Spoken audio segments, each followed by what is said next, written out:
Puji Tuhan, Shalom Bapak Ibu Saudara. Dalam suratnya kepada jemaat Efesus, Paulus menasihati mereka untuk mengenakan kasut kerelaan. Saudara, apa arti dari kasut kerelaan ini?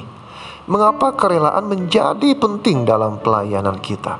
Nah, dalam Efesus 6 ayat 15, Paulus menggunakan metafora kasus kerelaan untuk menggambarkan sikap hati yang rela, siap, dan tanpa pamrih dalam melaksanakan pelayanan kita kepada Tuhan dan sesama. Kasut kerelaan mencerminkan kehendak dan kemauan sukarela yang membawa kita dalam pelayanan yang dilakukan dengan ikhlas.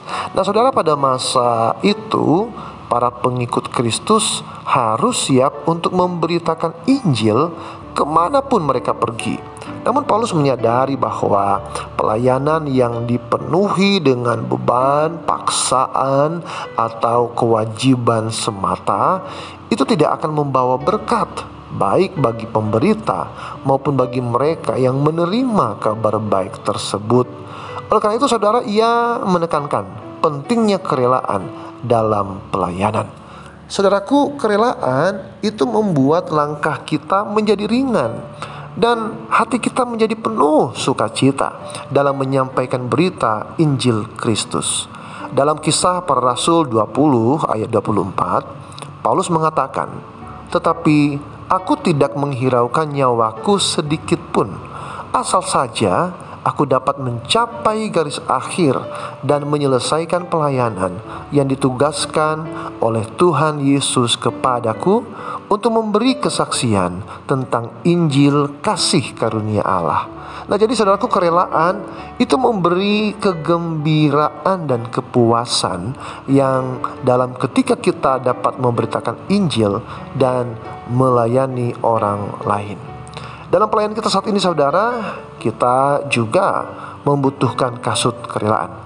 Kasut kerelaan menunjukkan bahwa pelayanan yang kita lakukan tidak memiliki motif tersembunyi atau kepentingan pribadi di baliknya. Semua yang kita lakukan adalah dengan tulus dan murni untuk kemuliaan nama Tuhan. Jika ada motif atau kepentingan lain dalam pelayanan kita, maka bukanlah kasut kerelaan yang kita pakai. Kasut kerelaan membutuhkan keputusan yang sungguh-sungguh untuk melibatkan diri dalam pelayanan tanpa mengharapkan imbalan atau keuntungan pribadi.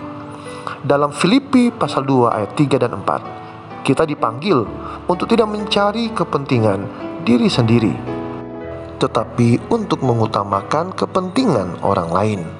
Jadi saudaraku, marilah kita mengenakan kasut kerelaan dalam pelayanan kita, sehingga kita dapat memberikan pelayanan yang tulus, sukarela, dan penuh sukacita bagi Tuhan dan sesama. Semoga Tuhan memberkati setiap langkah kita dalam pelayanan yang dilakukan dengan hati yang rela dan sukacita yang tulus. Tuhan memberkati. Shalom.